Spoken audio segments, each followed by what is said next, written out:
Okay, so this week we have two topics. They are very closely related. One is Rome, and the other is the Byzantine Empire, which you could substitute the name Rome for as well. It's actually what is left of the Roman Empire after the western half collapses.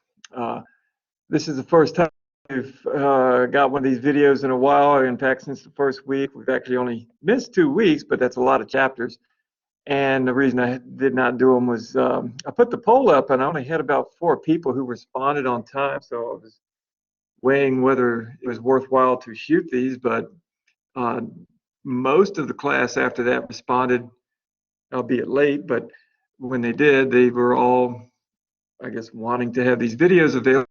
So I'm going back and starting to do them as much as my schedule will allow me to, and we'll pick up right here. Now, the PowerPoint that I'm using here is one that went with one of the old textbooks that we used to use, and this is something that I can make available. So if you want, just email me, and if there's enough demand, I'll just put it in the references folder. If not, then I'll just email it to individuals if only 1 or 2 are asking. All right. Rome is extremely important to us. Really, Greek and Roman culture and everything else is the foundations of what we think of as Western civilization in many ways. Rome is particularly useful to us because, number one, they conquer pretty much the entire Mediterranean world, most of what is Western Europe all the way up to Britain, and they spread basically the Greek culture. They more or less look to the Greeks as, they kind of idolize that culture, and they bring a lot of the Greek elements into their own, and then they spread it everywhere else. And it's not just us. This is also the foundation, believe it or not, for much of the Middle East, because this is really the foundation of the early Islamic cultures as well. And the only real exception to that are the ones where you get to about where Iran is today and farther east, where there's a more Persian dominance rather than the Arabic dominance. But you'll see our architecture, our art, our language, our way of thinking, and our government institutions are largely linked to Rome, and through Rome, the Greeks. I think something like about 8% of our words derive from Latin in some way. They come to us usually through the French, and then there's probably about another 15% to come from the Greek, right? This culture basically is one that is, still studied, right, because of that influence. When we created our Constitution,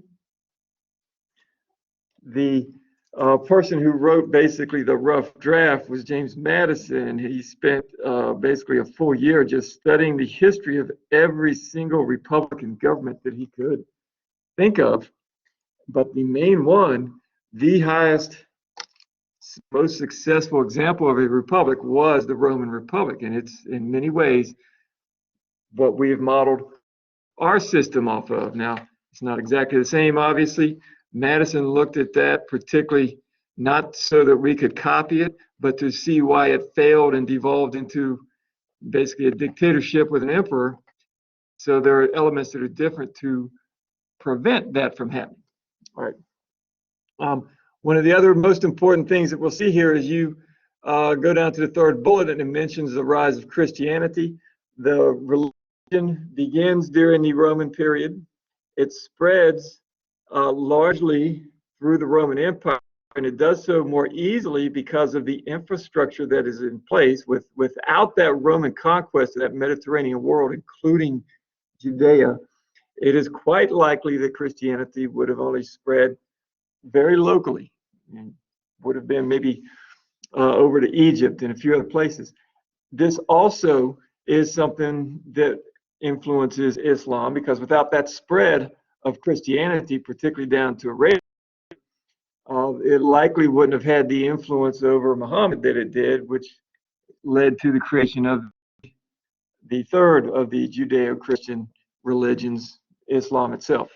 All right. Okay. Now, when we go back, all right, we're going to look at basically Italy, and of course, so I'm sure everybody knows it juts out into the Mediterranean. It's shaped like a boot. It's all in the center of the Mediterranean Sea, and because of the fact that it's a peninsula and it juts out to as much as it does, it creates basically a very narrow channel between Europe and Africa at that point. So it is very strategically important, both militarily, and if you control that area, you can control trade going from the eastern to the western half of the Mediterranean Sea, or vice versa. Right. What we see here is about 1000 BC. Right. People starting to speak an Italic language. This is an Indo-European language that is related to and predecessor to Latin, but also several other languages that were spoken in that peninsula. Right. There were already people there, and there had been people there all the way back to the Neolithic times at least, and probably earlier. But these people were moving in, changing, in. Right. Again, it wasn't just the people who were going to be the Romans, but many of their neighbors at the start were settling in smaller areas, creating city-states, and that was essentially what evolved there. Now, as the Greeks started to rise to primacy, you'll see that's going to have a heavy influence on that peninsula as well. Right. What we see, though, is the first group, the Etruscans. Right. These people basically had kings, right, a monarchy. They had an aristocratic military ruling class, and they were conducting trade with the Greeks. Somewhere in there, you had the Greeks starting to come in and found colonies in Sicily and in southern Italy. And by the time the Romans are coming into their own, you'll see that the southern half of Italy is basically all Greek. It's no longer inhabited or no longer controlled by the people who originally settled there. But instead, it is going to be predominantly Greek colonies throughout there. Right. The trade with the Greeks, though, very important, and that kind of starts that influence of the Greek culture. One of the things that we will see is that the Etruscans basically come to dominate the northern part, or Latium, by the 500s BC, or the 6th century. Basically, that includes Rome, and you can start seeing some of that influence, particularly the most obvious is with the religion. Basically, you have the Roman gods, right, are exactly the ones that you have as the Greek gods. The exception is that they are Latinized in their name. So you have Zeus in Greek and Jupiter in Latin, both the same individual, God, ruler of the gods, and God of thunder. Same for the goddesses. You've got, let's say, Aphrodite in the Greek, Venus in the Latin, but the same individual, the same stories go with them, so they don't have a separate set of myths for the most part, but they instead rely on the exact same myths translated from the Greek. Right? The Romans actually became important to that, and they provided much of the regular foot soldiers who allowed the Etruscans to conquer pretty much everybody else. All right. Well, and as this happens, it kind of starts evolving into a system both of control as well as of, society, social control as well as political control, I should say. You basically had the kings. These were actually elected to their position, but they were not like presidents. They were elected essentially for life. They would be chosen by the Senate, which was basically made up of individuals who represented the aristocratic class and basically served for the entirety of their lives once appointed. Right? Generally speaking, the kings would come out of the Senate. They would be, of course, obviously from the social class, but mostly they came from the group that had already been elected to office as well, right? Below that, there was a group called the Curiate Assembly, and this was basically a name given to basically all the citizens, right? If you were a citizen of Rome, you belonged to this assembly. That doesn't mean if you lived in Rome, you belong to this. It's citizens is the key word. So there are many people who, for example, might immigrate to Rome. They would not be in that assembly, nor would, say, slaves or prisoners of war, etc. Right? Right. This basically shows you some of the early, breakdown. You can see those Etruscans coming from the very most northern parts, right there, just around the foothills of the Alps and that plain. If you go farther down, about halfway down the boot on the west side, you see Roma, right? And that's where you see the Latium era. Basically, you get down a little farther, you got Pompeii, that's going to be Roman, but you see a little bit below that the Greeks, right, listed there as well. The Greeks pretty much controlled all of that, and they controlled the eastern half of Sicily. On the western half of Sicily, you see there are some other colonies there, but as you see Carthaginians being referred to. But if you go back and you look at the rest of the names, you see some Etruscans around Rome, you see different regions, Liguria, Veneti, which comes down to us, region where Venice is in. Basically, all these were separate languages, separate societies, separate cultures, had some very close relations. They came from the same original group of people who moved in to Italy and mixed with the people who'd been there since probably Neolithic times, but they were, enough differences in the language that they weren't speaking Latin. That was almost exclusively Roman. They were close languages, but probably about as close as like English is German, for example, right? From the ground up, basically Rome was organized like just about every other society in history, with the family as the basic unit of society. In that, they came up with this concept of imperium, which spreads through the government. The imperium basically means you have the power to command, right? And the power of the father, the pater familias, the head of that family, was the one who had that power within the household, right? That was not an absolute, and it was more than just a father being able to tell his kids what to do. A pater familias was the head of the whole family, which would be an extended family. So that would be, yes, wife, fathers to son, fathers, daughters, but that would include some of your perhaps more distant relations who would be in that overall family with one head over it. So your cousins, for example, uncles, would all usually answer to the eldest of their brothers and would continue under, essentially to some extent their dominance until their father died off, and then you would see who was carrying on that lineage, right? Women, however, did have some protections that you don't see in many other societies. We looked at Mesopotamia, for example, and you could see that women in the marriage contract that we looked at could be divorced pretty easily.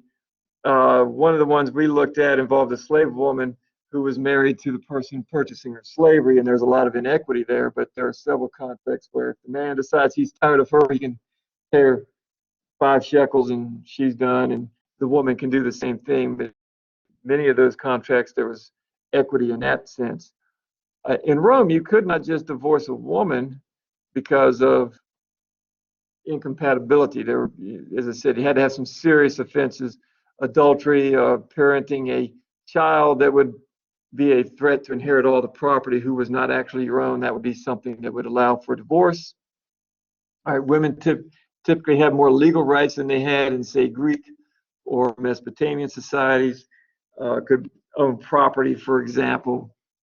Some did conduct businesses on their own, very few of them, but they could do it, right? Now, if you were, associating with Rome whatsoever, you would recognize that there are basically 2 main social classes, right?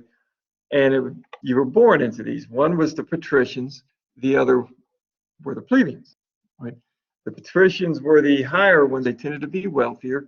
The plebeians tended to be early on poorer, but that did not stay that way. Many patricians over the course of time lost their wealth for any number of reasons. For example, in Roman law, you could make wills. So if you had 10 kids and one of them you just didn't like, you had to leave him something, but you could basically leave him about 1% of your wealth or practically nothing. And he could be poor even though he's a patrician. Over the course of time, plebeians engaged in trade, started trading with Greeks. Later on, moving goods back and forth through conquered territories, and many of those became extremely wealthy, wealthier than many of the patricians. So this was something that you were born into and not something that was determined by your wealth. Right? The fact that you were born into it usually gave you some advantages that might lead you to be rich, but it didn't have to work out that way. The real rationale as to which group you were in. Patricians were derived from families who could trace their family tree all the way back to the founding of the Roman Republic when they overthrew the Etruscan rule. And plebeians were people who came into Rome and were awarded citizenship but came in later. And that was, again, the real break between those two. Now, if you were a plebeian, the patricians had all the political power, and you basically became a client to one of those. You would attach to one of the families who would be responsible for you, and of course, you owed certain things back to that individual. If you've ever seen The Godfather, this might sound like it's organized the way the mafia is. Well, that mafia organization derives in a large part from these norms that date all the way back to ancient Romans, and it's basically the same thing. If you watch that movie, you ask for favors from The Godfather, and he does give them to you. In return, though, you have to provide some duties that oftentimes you're getting the short end of that deal, right? The Roman Republic, right, was like our system, based on a constitution, right? Unlike our system, theirs was not written down. Theirs was governed by tradition, right? In other words, you set a precedent, you followed an example, and then if you broke that example 10 generations down, it was believed that you were violating the Constitution and your act would be disregarded, right? The main institutions that we see in this Roman Republic, number one was an executive, and that was the consuls, right? There were two of them, typically speaking, right? And there was a Senate, and then you had the assemblies, right? The system worked like ours, where there was a set of checks and balances. So, for example, the consuls, unlike ours, where we have one president, there were two of these guys, and they had to agree on an action before an action could be taken. So that was a check and balance right there to keep one of the consuls from becoming too powerful. The Senate, likewise, had control over certain things. For example, the budget and managing foreign affairs typically fell to the Senate. The consuls had absolute power to negotiate any treaty they wanted to. But again, by custom, the Senate provided advice. Right? If the consul against that advice, it was viewed that they were trying to set themselves up as a dictator, and that's when you got someone who would be stabbed in the back, assassinated, because they violated one of those checks and balances. And again, this is not written into their constitution because there is no written constitution. It just happens that the early consuls followed the advice of the Senate, and it just became a custom. If the Senate expressed their view, you just didn't go away from it, right?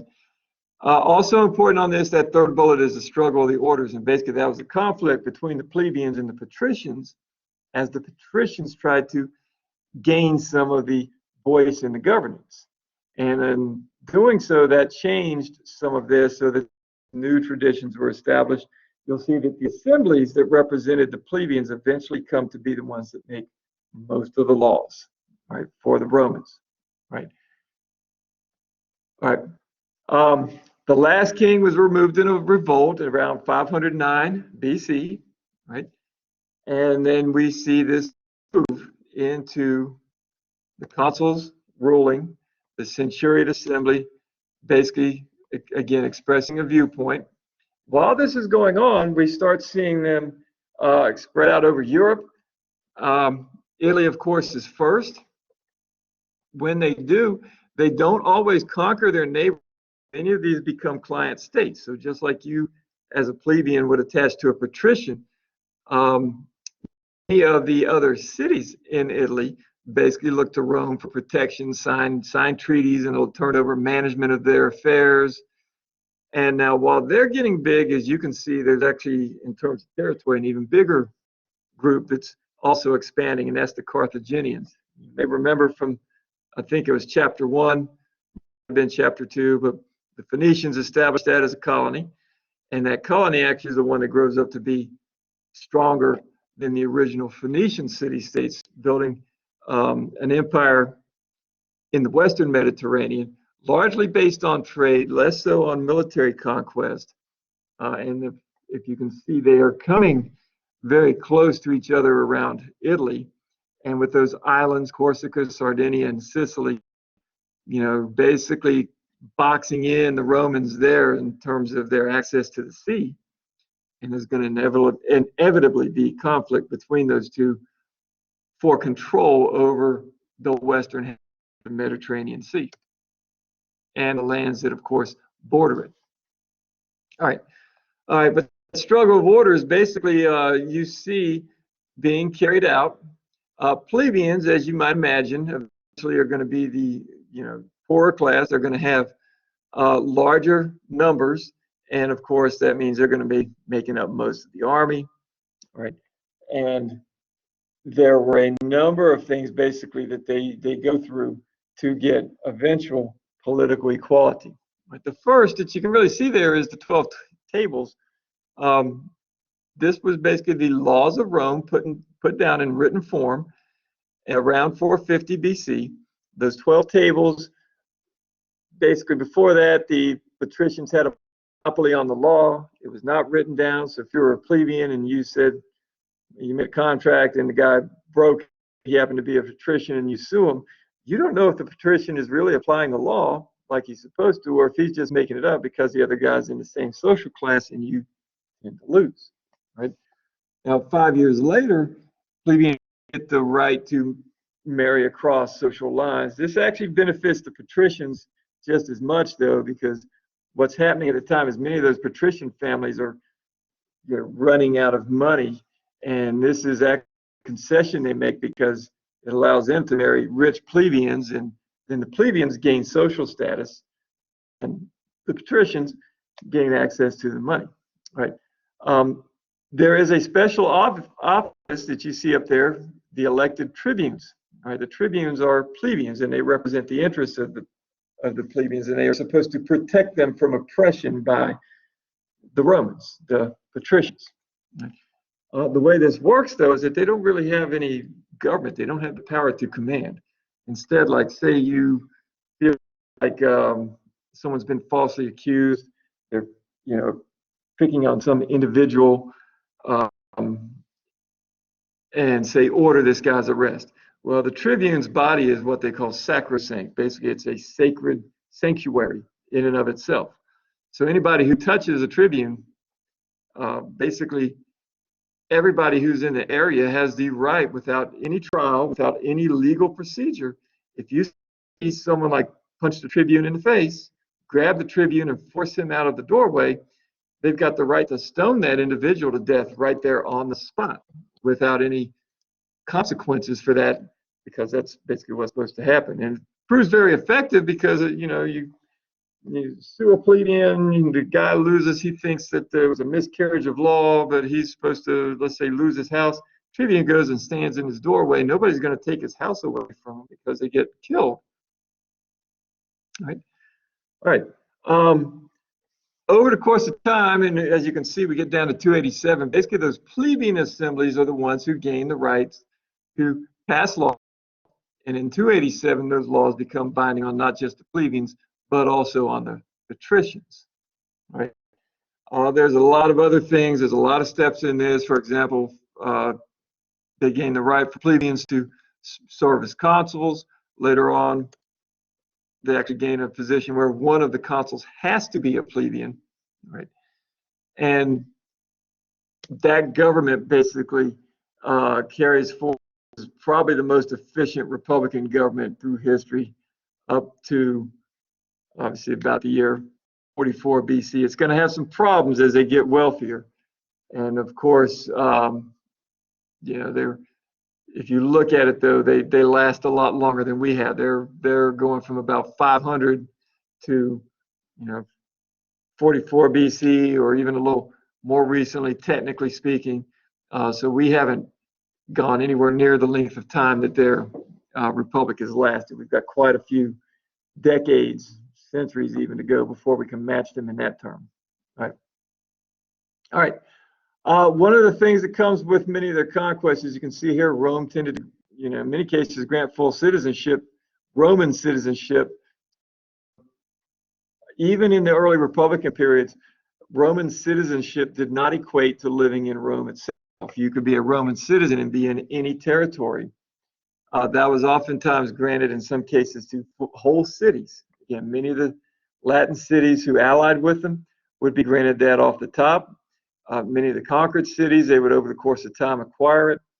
Later on, you might see, for example, some of conquered societies, if your parents took you to church, Paul was a Roman citizen, the only one of the, people in the New Testament really as the evangelical types who had that, right? Peter, Timothy, all the apostles were not Roman citizens, and that gains you certain legal rights, right?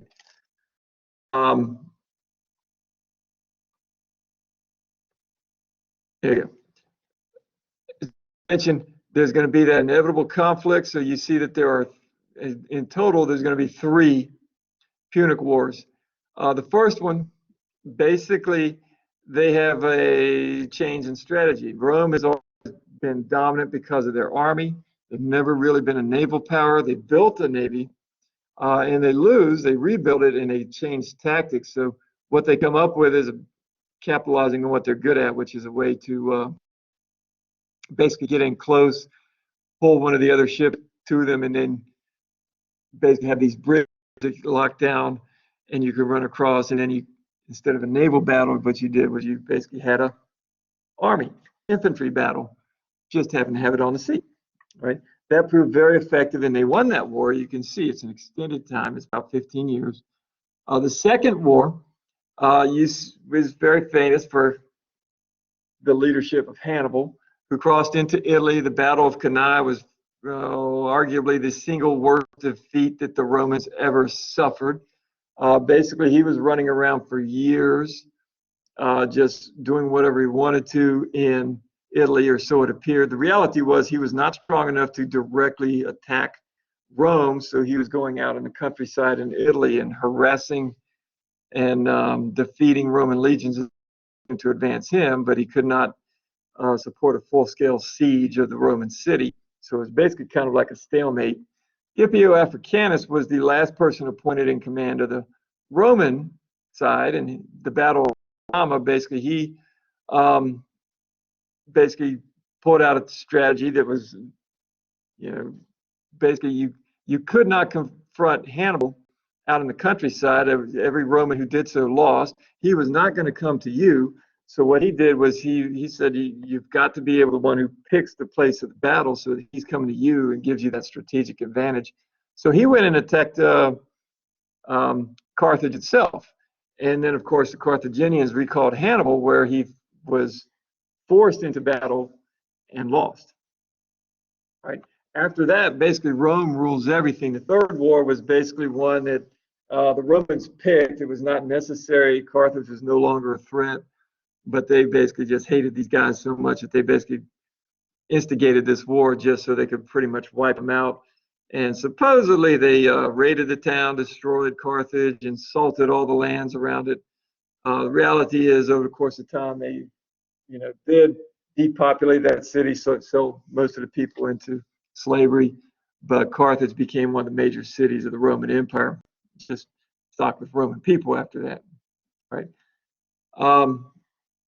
With this, basically you inherit all that territory that you saw with Carthage doing. Now you have to run all of that, and you can't really do that with a Republican government with people voting, way over in what's now Spain, and getting those votes cast in to elect people.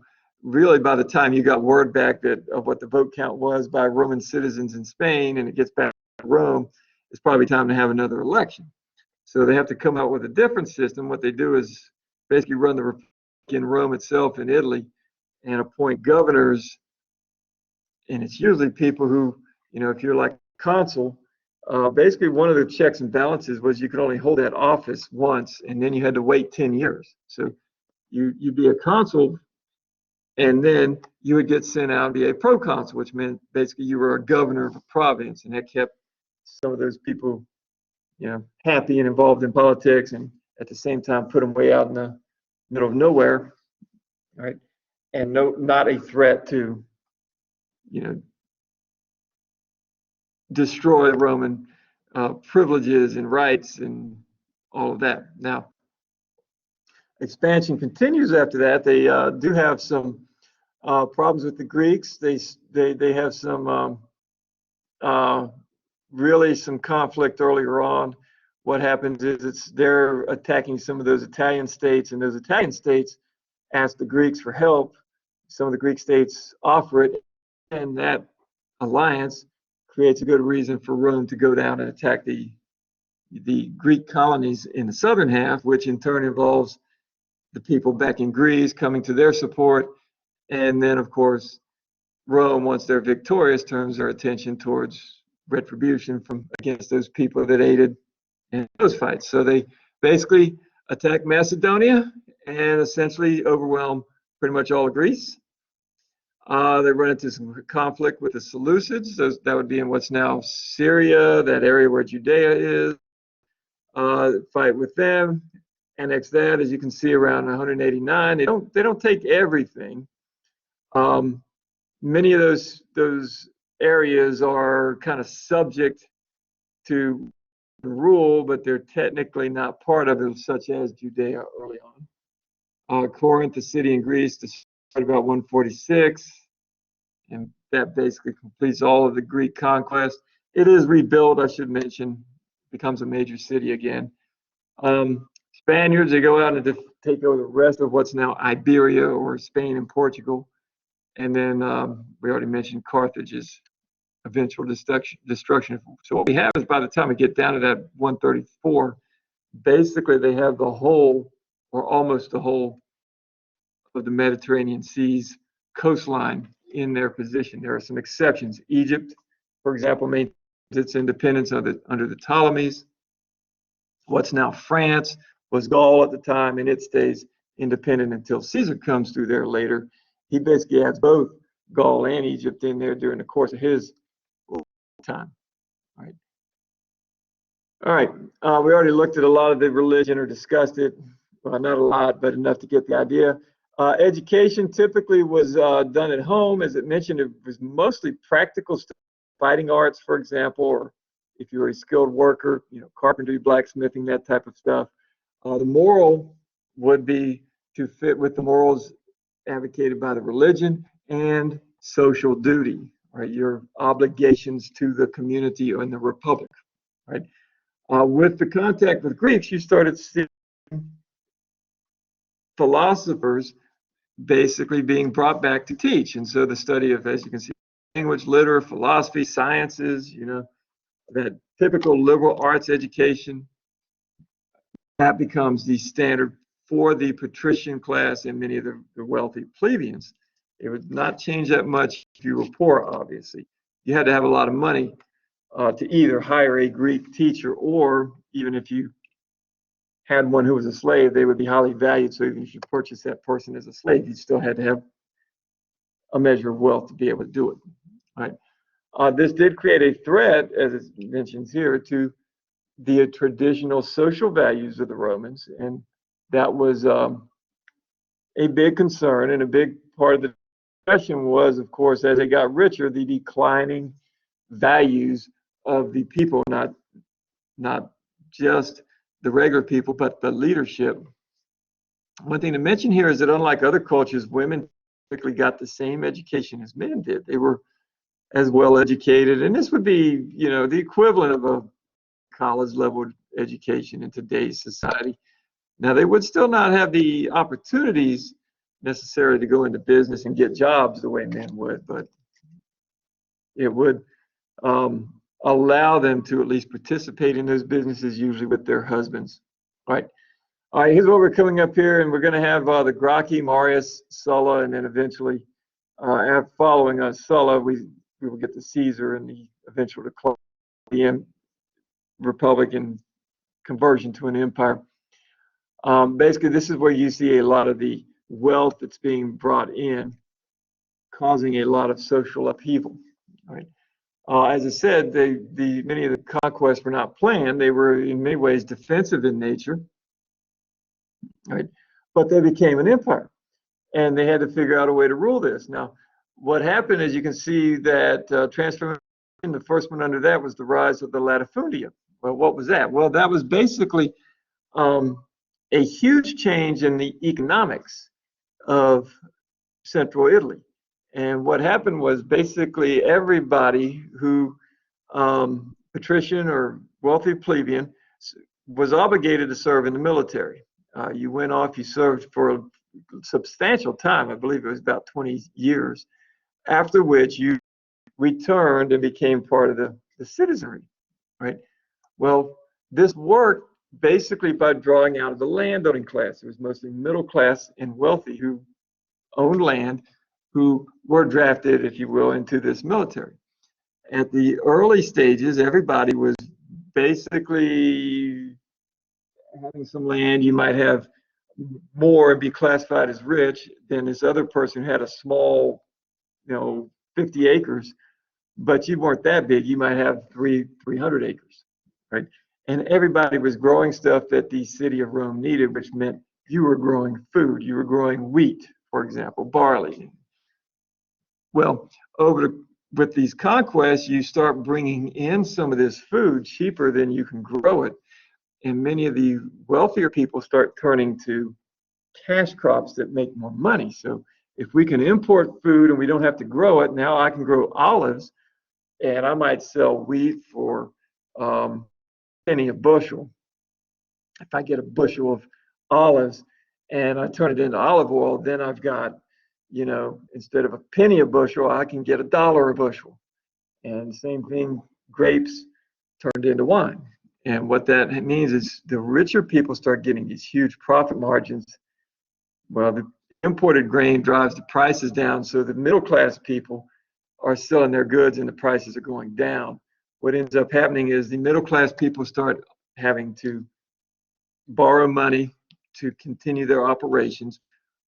And when they do, they are making less and less money, so they don't pay it back. The wealthy take over their land, so they loan 5 guys with 50 acres money, and then they can't pay it back. You take that, you now got 250 more acres, and what you were creating were these huge plantations, and you were able to run them cheaply because all these conquests were also bringing in slaves that you used for your labor, paying people. And if you were the middle class, what ended up happening was you ended up with nothing, right? Losing your money, and many times that meant you likewise either got put into slavery, or if you were able to sell out, you moved to the city where you didn't have much prospects.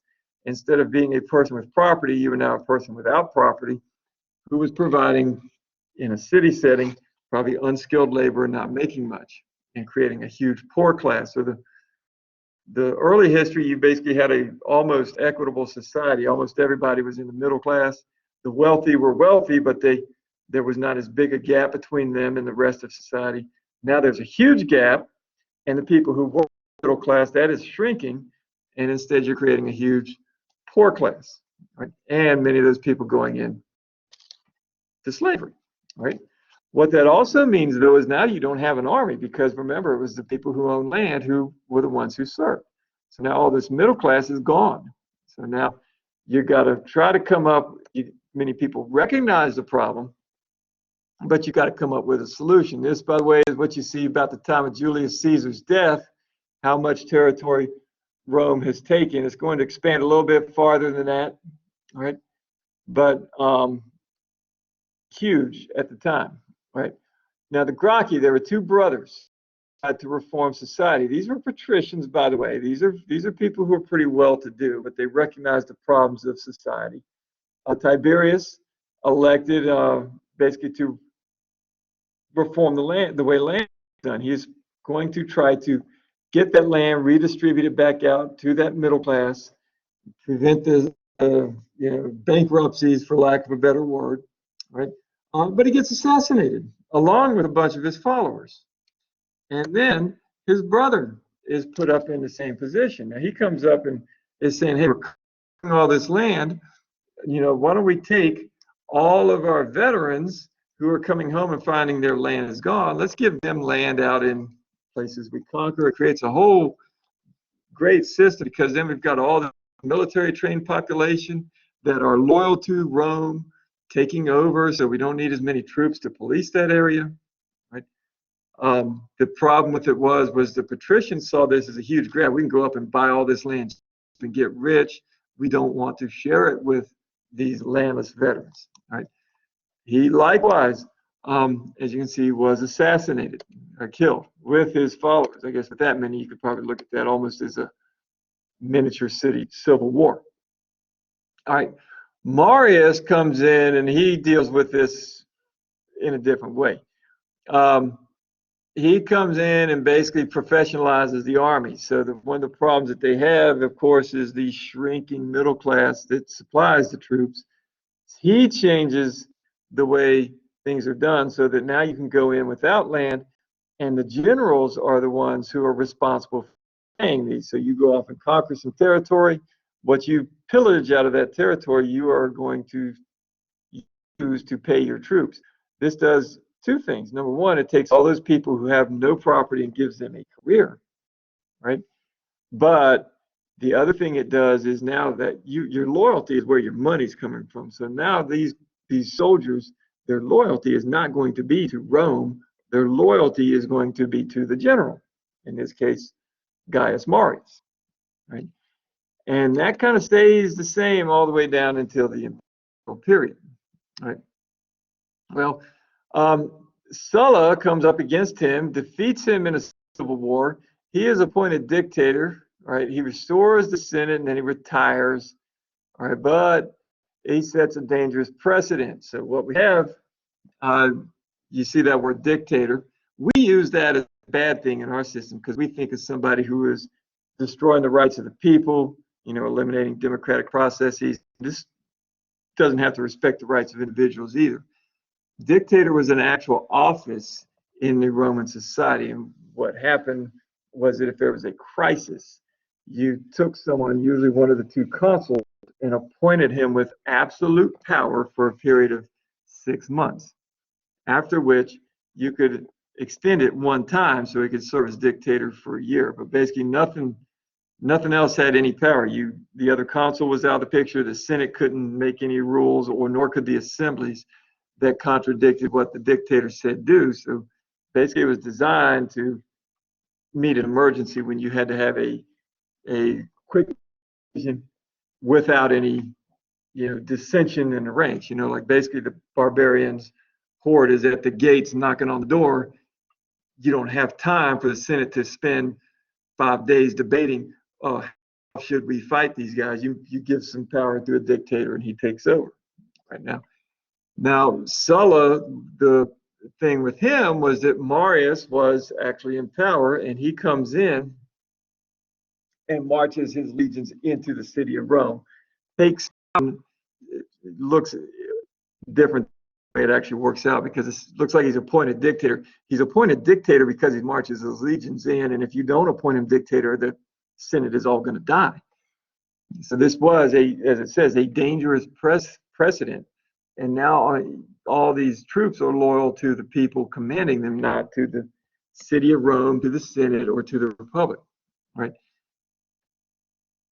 All right, the actual fall of the Republic we see people recognizing the problem, and what you have is like this repeated, kind of civil war, and it's expanding. So they create this way of keeping peace. They pick these three most powerful people, Crassus, Pompey, and Caesar, and create what's called a triumvirate.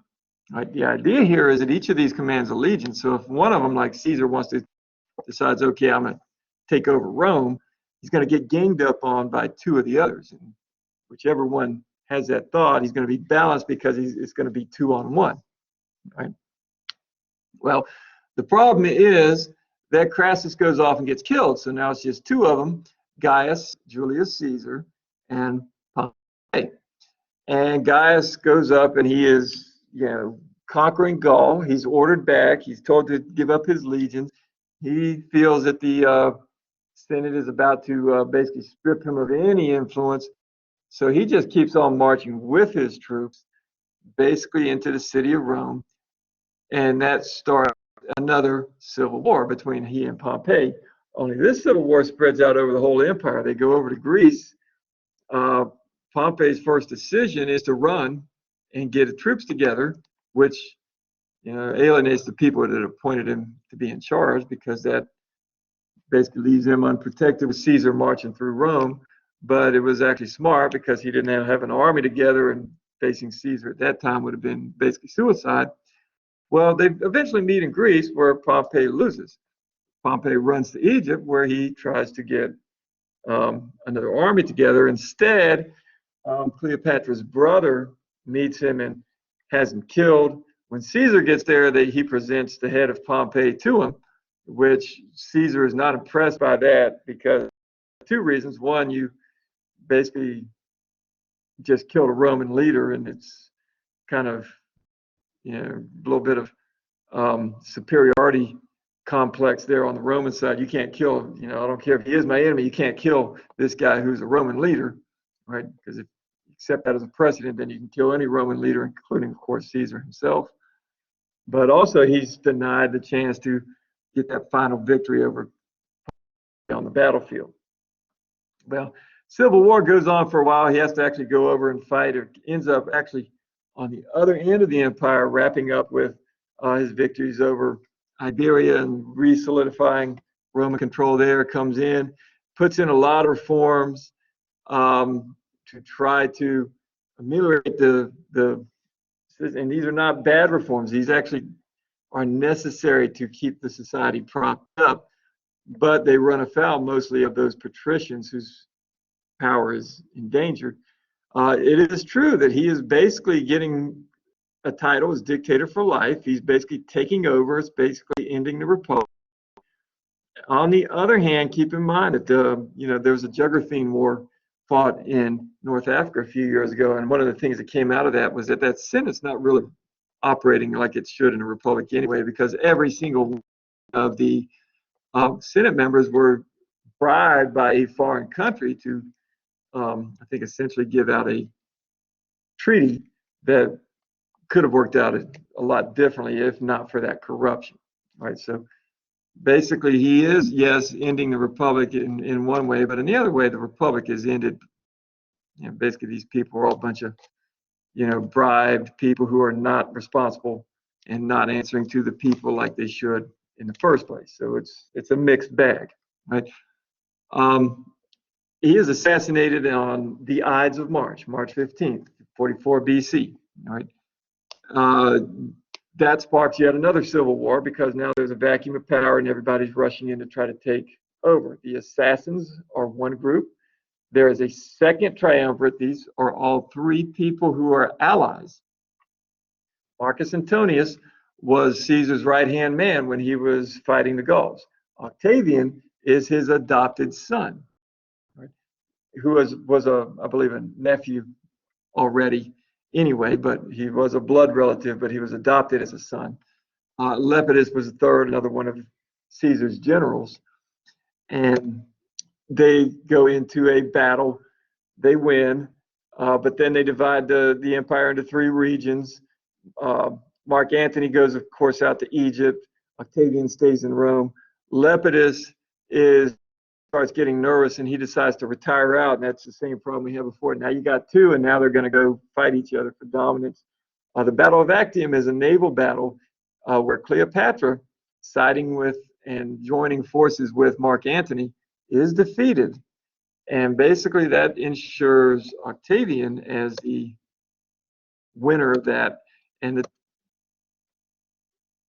title that he gets awarded by the Senate is Augustus, and we usually use that as his name. We say he changed his name. He didn't. That was just a title that was awarded to him, but he went by that as frequently as his name, right? What changes? Well, you can debate this somewhat. Many people will look at Julius Caesar with that appointment as dictator for life as the first actual emperor. This is really the first where he's actually taken a title that basically looks like it. So you could argue either Augustus or Julius as the first emperor, right? He makes a lot of reforms as well. Basically, he takes over control of the whole thing, so that brings unity of political and military power. He creates a bureaucracy that answers up to him, and that gets rid of a lot of the inefficiency. It doesn't get rid of all the corruption and inefficiency, but it gets rid of a lot of it. He started bringing in a lot of people to have government offices based more on their abilities than on their family. And a lot of people who had high ambitions, who were a threat to him, he had eliminated, right? He made a few conquests, pushed out the boundaries, usually to the point where you had a natural barrier like a river mountain chain so that it was easier to defend. And basically he stopped and said that this is the extent of what the empire should be. This is as much as we can manage, and we don't need to conquer anymore, because if we do, we'll collapse under the weight of our conquest and not be able to police it all. We did see some later emperors adding a little bit more, right? But following the same principles, usually some threatening areas eliminated and then pushed up to some natural barriers to create kind of the same thing. What he does is he creates a system that is able to last from his life all the way down, basically from 30 BC all the way down to about 475 AD or Common Era CE. Right. All right. What we see here in this late Republic, though, Cicero is one of the most famous Romans. He is generally considered a philosopher. He's actually more practical in many ways, though. He's definitely trained as a philosopher, studied from philosophers. We get a lot of our stuff from him. He was one of the ones who was writing about the collapse of the, ethics of the Republic, and he was also writing about with disdain about the breaking down the Republican model, and we turn to him in our revolution a lot. As he's talking about the same thing. You've got a despotic ruler trampling on the rights of the people to govern themselves, right? And you read his stuff. He was also very good at giving speeches and writing. It's very, flowery language. He was not just good at the philosophical side of it and the legal side of it, but he was also extremely good at expressing that as well, right? Rome was known for law as much as it was known for its conquest, by the way. The Jus Gentium, the law of the people, Jus Naturae, natural law. Basically, everything was codified, extremely advanced court system. Most of the laws were focused on fostering trade and expanding the economy. But the natural law, we do start seeing the idea that people have at least some rights. Now, it's different than ours. We interpret natural law to mean that there are laws that give us, rights that we give up some of them when we enter into society, but those are ours, and that the government cannot take those. Now, they come to a different way, that you give up those rights when you enter into, and they kind of like express the desire to keep some of those rights, but it is the government's prerogative whether or not to do so, right? Now, poetry, we see a few, Roman poets. Lucretius, as you mentioned there, Catullus, a lot of his personal poet. Ovid is mentioned down here. a lot of romantic stuff in there. Basically, he wrote a manual on how to seduce women, right? The biggest, most famous work of literature Rome produces is at this time, and that's the Aeneid by Virgil. It's an epic poem on the scale of something that Homer did. It actually picks up with that end of the Trojan War, with the Roman belief that, or Virgil put it, that the last remnants of, the royal family from Troy, Virgil, goes on this huge, long, lack of a better word, odyssey like Odysseus did, that ends with his death, but his children, Romulus and Remus, coming out of that and eventually founding the city of Rome itself. All right. A lot of historians, Livy is mentioned here. You'll see is a lot of people devoted to writing the history of the Roman Republic and Empire. And then, of course, the Roman architecture. You've got a discussion on the Pantheon, the first huge dome building in the world. You'll see a number of things that they built, the aqueducts, of course, a lot of realistic art, particularly in the bas relief, a lot of use of the vault, the column. Roman architecture still, if you go to Washington, D.C., it's all inspired by Greek, but it is basically includes the advances. If you look at our Capitol building, that is Roman. It's got Greek elements in it, but that is, in fact, Roman. Even Washington monuments and obelisks, that's Egyptian. But one of the reasons why that's there is because the Romans, for some reason, obsessed over the obelisks in Egypt, and they started building them all over the empire. You'll see them all over Rome. They're modeled on Egyptian, but they come to us through Rome. All right. Basically, the early emperors, Augustus has a great rule, a lot of important reforms, and it's good he put in a system that could almost run itself, because the next set of emperors were not that good. Tiberius was okay governing. He had problems. He was basically a child molester and ran afoul of, even by that time, even Roman norms didn't allow for that. Caligula, people thought was going to be a great ruler. He and Nero both kind of start off with that way too. A lot of promise, and at the beginnings there's a lot of desire to actually be good rulers, but the power, as they say, corrupts them. Caligula, more famous for these days, we think of him as throwing the huge parties and taking some guy's wife in the back room, having sex with her, coming back and talking about what he did in front of the man and everybody else in the party, just because he could and because he knew nobody could do anything to him. Right? Eventually, he's assassinated, so it doesn't bear out the way expected. In fact, he's so hated to try to kill the whole family. Claudius hides behind the drapes and survives, though does ascend. His problem was that he did not fit the picture of a true Roman emperor. He was a little older, bald, he drooled, he fell asleep on the throne. I think he had a speech impediment, and he just didn't project himself the way Romans thought an emperor should be. But he actually turned out of the group to be the best of these and an effective emperor. His main weakness was his wife, whom he married, who it is believed poisoned him after getting their son named as the heir, Nero, who was not the oldest heir, but Nero comes in and has problems with that same woman, tries to kill his mother several times, fails. He's always deathly scared of her, and that, basically he goes crazy, sucks out all the money in Rome to rebuild Rome after the Great Fire, in particular his extravagant palace. That's followed, you can see the year of 4 emperors, basically that's followed by 4 people declaring themselves emperor. And basically you have in that one person declaring themselves emperor and another coming in following with his legions, and you have basically 3 civil wars in that one year, each one killing off the other one and taking his place until people get tired of it. Vespasian comes in 69, and he establishes a pretty decent line. After that, you got the 5 good emperors. Trajan, famous for Trajan's Wall, built in, well, basically on the border between Scotland, what's now Scotland, and England.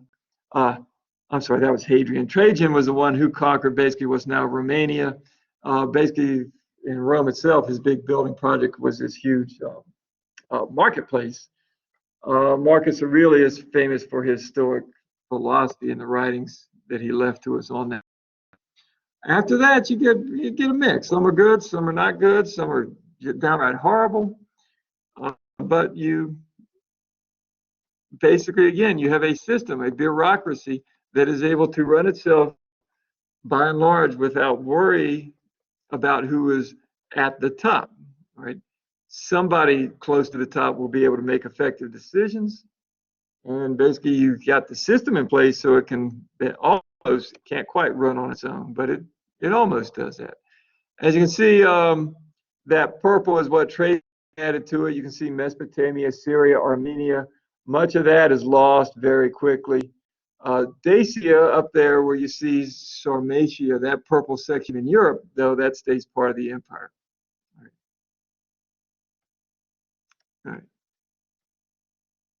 All right.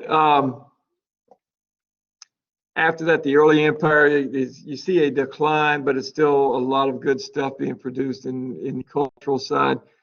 You see the writing, as it says, tends to be gloomy and pessimistic. That tends to come with this transition. We reached our peak with the Republic, and now we're like everybody else, giving up our rights, et cetera, et cetera. A lot of the architecture, again, like you got a lot of Greek ideas in there, but you see the scale is larger, and there's some other things in there that are expanded on, so they are more advanced than the Greek, sure. One of the advantages that they have was that they did not have to build out of stone so much, but rather they had developed cement, and that concrete was able to, be used to create much larger buildings much more quickly. Very advanced in some ways. For example, one of the things that they often did was that they would build a coastal city literally right out onto the ocean, and the reason they could do that was that they discovered a way to make a concrete that would sit underwater, and that was not something that anyone else could do until really almost around 1900 AD during the Industrial Revolution. So it's very advanced stuff that they came up with.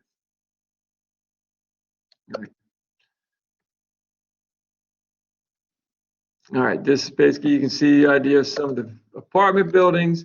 The most important thing, though, for later periods especially, the rise of Christianity. Right? We don't have to go into this much because we do, I'm sure, get a lot of exposure to Christianity already in this culture. You see Jesus mentioned, and then Paul of Tarsus, and you might say, well, Peter's the first bishop of Rome, and his most important apostle. Well, Paul was important because he is the one who first started spreading to the group referred to as the Gentiles, the non-Jewish people. Supposedly in the book of Acts, there's actually a debate between not a debate, but a discussion between he and Peter as to whether or not Christianity was meant for the Gentiles, and they come to the conclusion that it was. He is very active in spreading it outside of Israel. Without him, it's likely that, again, the 12 apostles stay in Israel and just spread in Judea. He takes it up Syria, then to what's now Turkey, Anatolia, Greece, Crete, eventually all the way to Rome. And then the other apostles follow, Peter going the same way, eventually ending in Rome, but several others going other places down to Nubia or Axum, Ethiopia in today's language, as far away as India, heading to the east, Armenia, etc. He is also the one, though, who did most of the writing, except for the Gospels themselves. Much of the New Testament is basically made up of letters written by Paul, letters referred to as epistles, letters to the churches and to their communities with instructions. So the other apostles also wrote those letters, but he wrote the largest chunk of it, or at least he is traditionally given credit. There are people who debate whether the letters actually came from Paul, and of course, it's also possible that we don't have a copy of a letter that he sent, so they are reiterations, and it's possible there could be some changes as it's copied over, right? But basically, what we see is a Jewish religion that is a reform religion. It's come to reform the way the Jews practice their religion, right? The concern there is that you see in many religions that there's a moral code, and what happens is that the letter of the moral code basically oftentimes is restricted to the letter to the extent where it moves away from the intent of that moral code. And you see that coming in with Jesus' ministry. And then, of course, Christianity spreading that. Right? Paul was important for a number of reasons. Again, his spread, but he also had there were some reasons why that was important. He was a Roman citizen, first of all.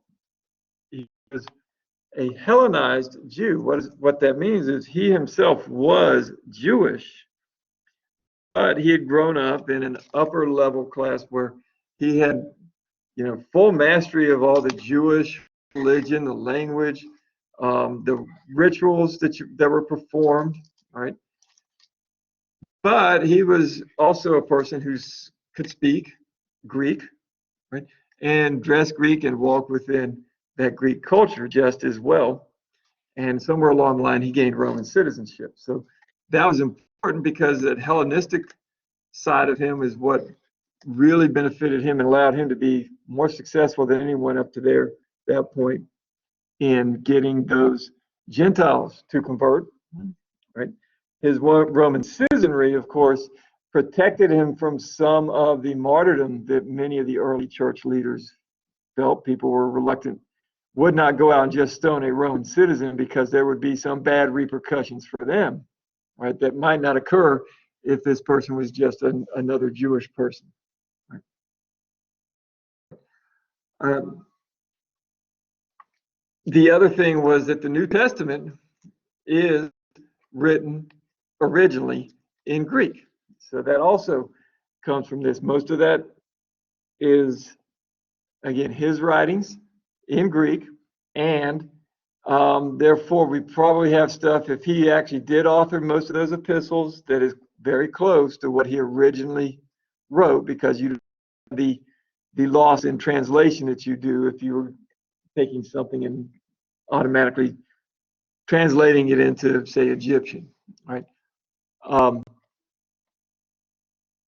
The one of the Gospels, the one by Luke, was actually written also in Greek. Luke was a doctor and Jewish, but he was also a Hellenized Jew. But that was also written with Paul. I mean, Paul not credited with any of the. Paul was, and he were together on some of their evangelical trips, right? All right, now some things about this religion. Number one, again, if stays in Judea and maybe spreads to maybe just a few of the neighboring towns, if not for the fact that you've got the Pax Romana, the peace of Rome. It basically establishes peace from Judea all the way to Britain.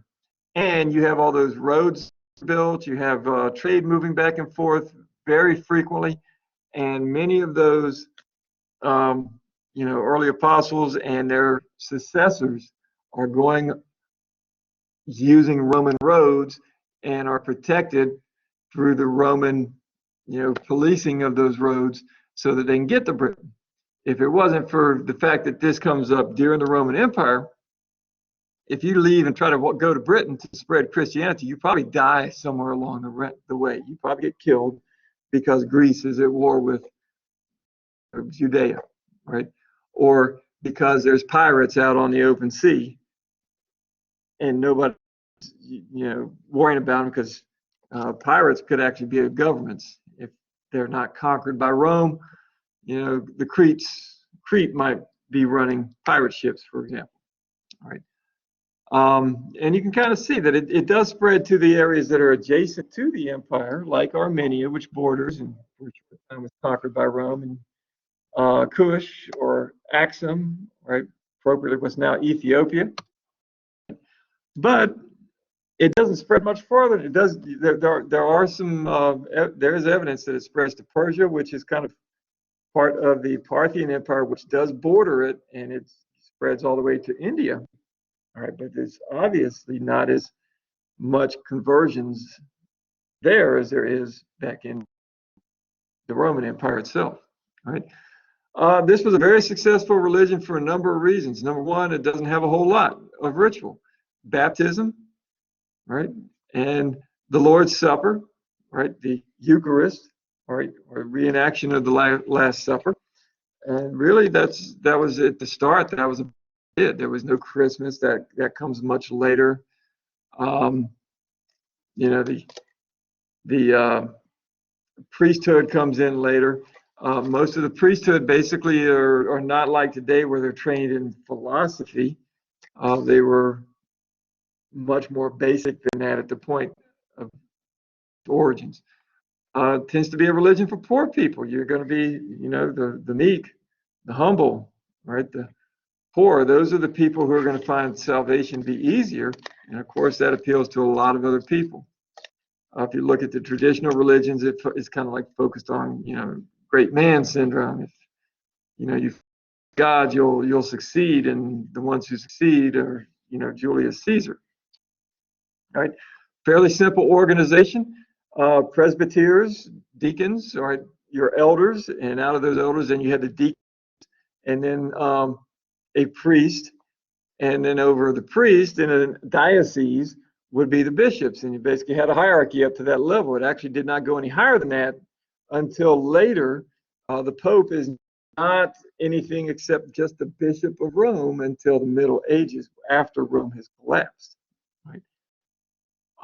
For that reason, also, there's actually room for a lot of discussion about the theology itself. You will not find that people are limited to the books in the Bible that we have now, for example, but that there are several other Gospels and epistles, and another, you know, book of Acts there's the Acts of Paul, and many of these that are now considered apocryphal, that are not included in the Western Bibles, but they were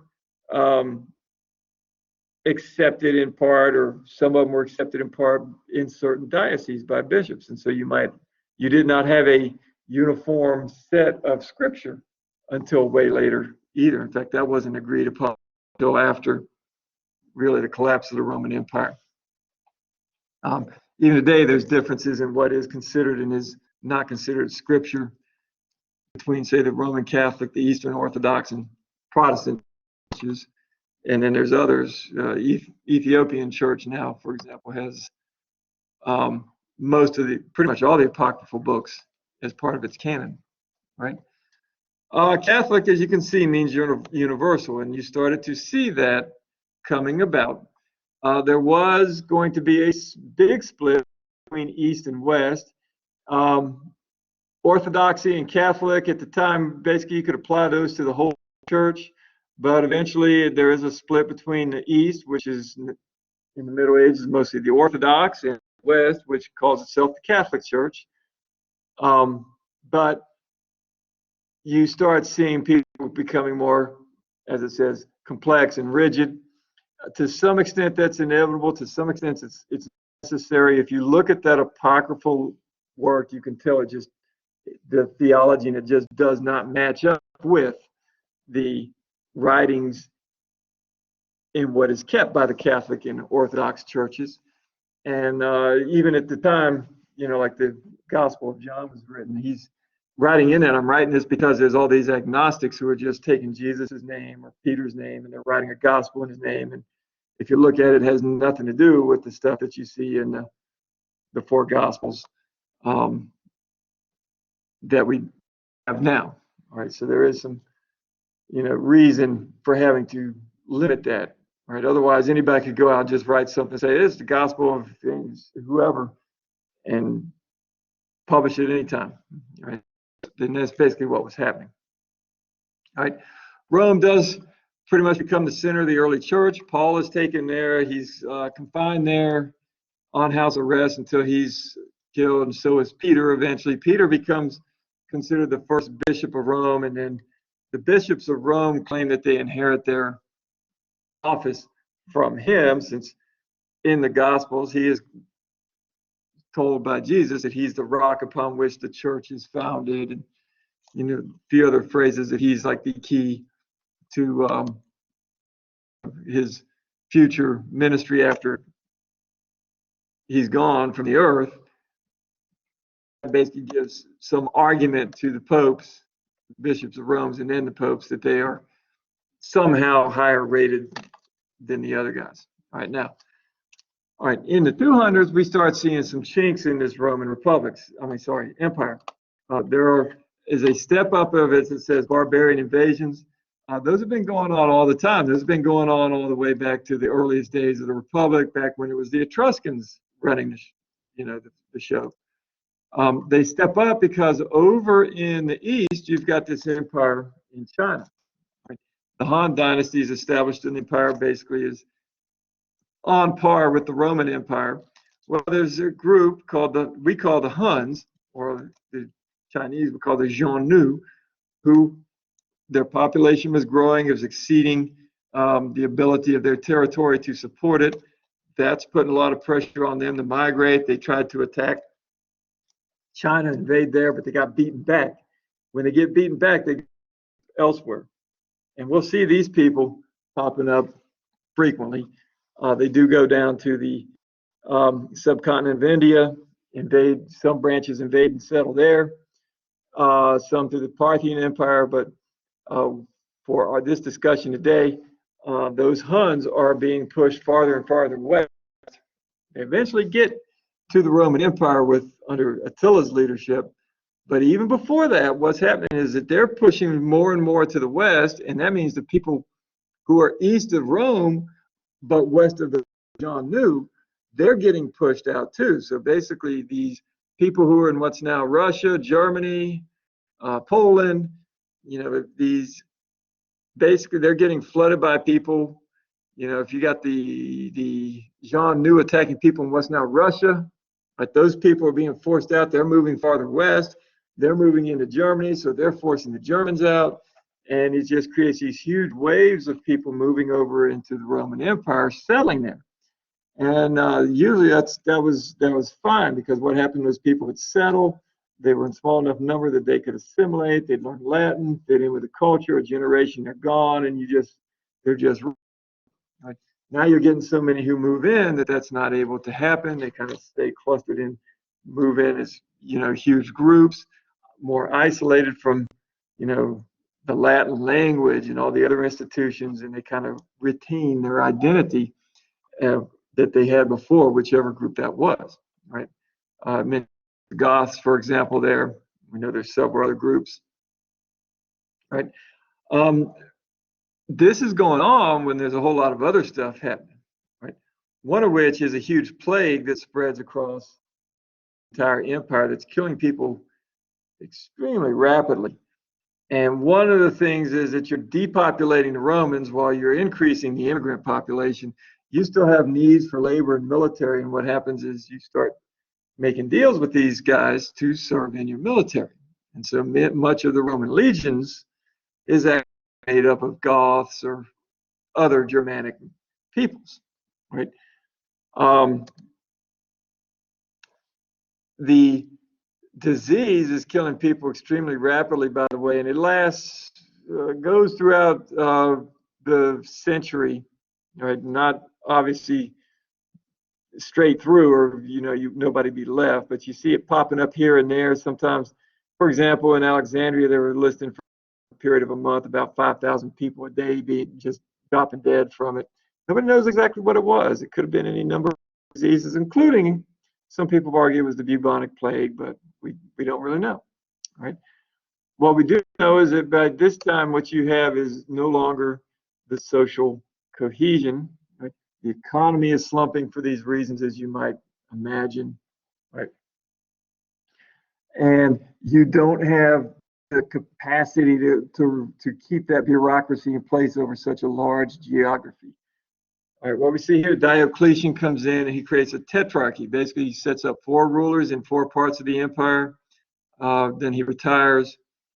As soon as he's gone, you have this power struggle. The people are fighting each other to see which one of those 4 is going to end up as the ruler. Constantine comes up as the one who wins. Constantine has a conversion to Christianity, by the way, sort of, right? What happens is before his key battle against his last rival, he claims to have had a dream seeing a fiery cross as he led his armies, coming in behind him, leading him to victory, which he took as as God, right? The Christian God, having favor on him. It looks like after that, he didn't necessarily have a true conversion, continuing to support other religions during his life and only getting baptized pretty close to his death. But what he did do, that the empire up, he creates a second capital in Constantinople over in what's now Turkey, but then was Anatolia. Right?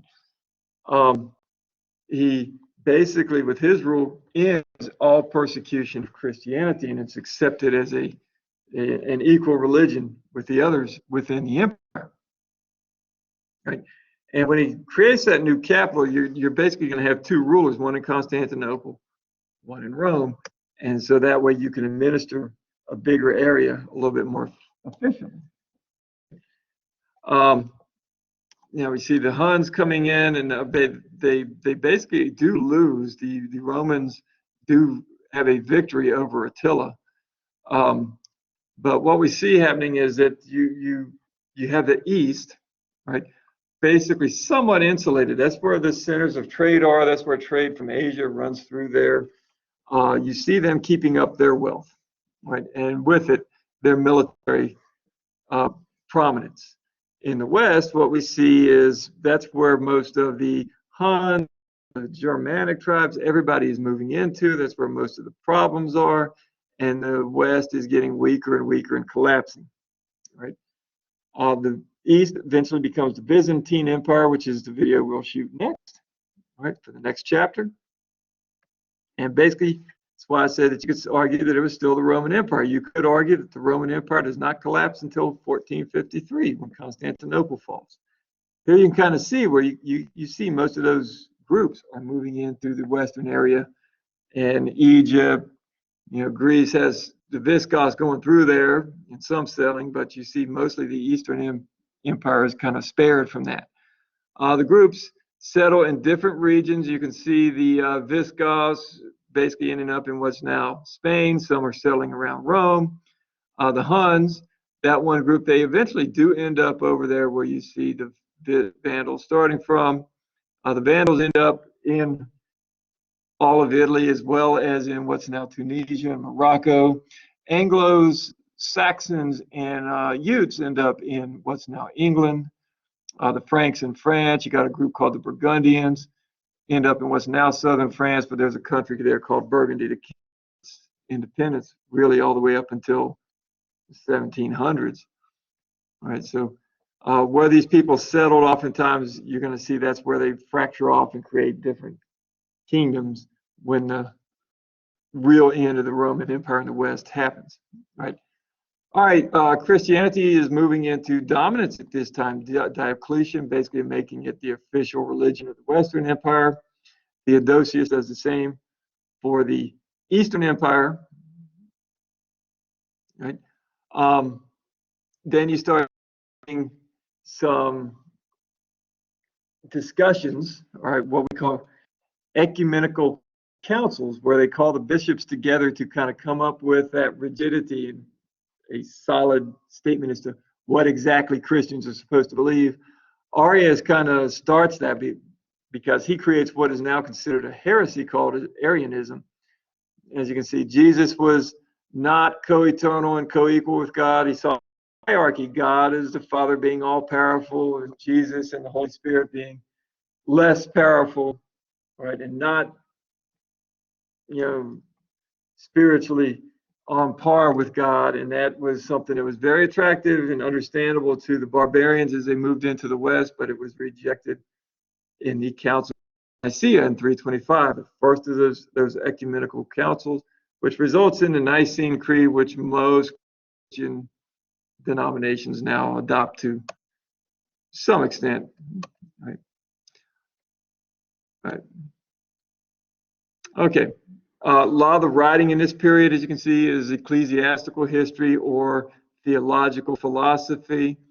Mentions Jerome, but there's others. Origen is probably more famous, and Augustine is without a doubt the preeminent Christian philosopher out of the Roman Empire and perhaps of all time. 2 books, the Confessions, basically talks about how he lived an extremely sinful life before conversion, and then the City of God basically sets the primacy of the direction of the way history is going, comparing heaven with earth, right? But also saying that, like you see there, faith is essential, but does not substitute for reason, that you have to have both, right? All right, we do not know exactly why Rome collapsed, and it's, not like it's one reason. There's actually several things going on that chip away at it at the same time. That 2nd century crisis, they never quite recover from that, and you've got invasion, disease. With that invasion, you've got labor shortages, turning towards foreign labor, that labor not assimilating, but you got economic reasons. The flow of trade is going the other way.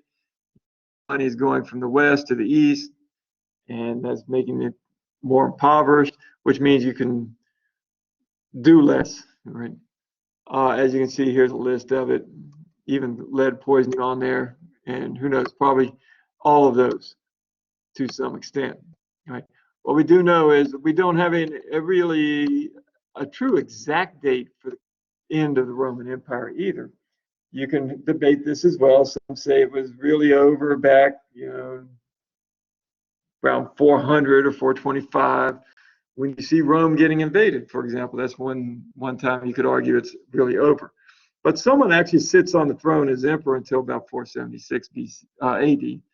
And that's the date that most people accept. You could argue that it goes later than that, even though there's not an emperor. The culture in Western Europe is still dominated by the Latin language, Roman norms, all the way up to after, well into the 500s, all the way up perhaps the 600s. So there is some debate on that, but for all intents and purposes, we're going to accept that 476 with the, basically kicking off the last of the Roman empires as our date. All right, that gets through Rome, and so I'll be shooting one for the Byzantines here as soon as I can, and hope y'all find these useful. The PowerPoint that I use, by the way, you can email me if you want that, and if there's enough, I'll just post them up there, but otherwise, just email me and I'll see what I can do to get it to you. All right, thank you and have a good week.